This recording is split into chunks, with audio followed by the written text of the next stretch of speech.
Yo, etong kabila, bukas naman to. Ito lang susulidin namin. At kung nanonood ka nga dun sa mga vlog ko nung nakaraan, ang kulay nga pala ng wall namin is kulay pink. Kasi nung nag-board kami dito sa bahay na to, kulay pink na ang kulay ng wall niya. Kaya medyo madumi na rin, kaya kailangan natin itong palitan eh. At nung nakapag-provide nga ako ng pintura, wala na akong pinatubili pa. Pinalitan ko na agad yung kulay, gabi ko tinira. Siyempre naman, kasama ko si Bang dito nagpipintura. Alam nga naman ako lang ang gagawa. Di ba mas masaya pag dalawa kayong gumagawa? Kasi nga, hindi nga napapagod pag dalawa. Yo, nakita nyo ba to?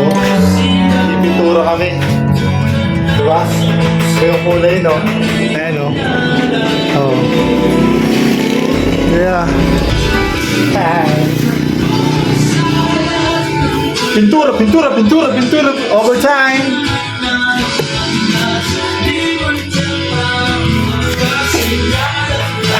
Win for us. Iba na yung kulay niya ngayon. Oh, di ba? Madumi na kasi. Kailangan natin magpalit ng kulay. Tangina. Yeah. Meron pa akong gagawin dito. Ito. Ang hirap kasi niyang gawin. Lalabas may lalagay ako dyan. Diba? Pintura trip lang. Mamaya na lang ulit. Ha. Yo! Etong kabila, bukas naman to. Ito lang susulidin namin. Ito. Tapos, ito. Lock. Shhh!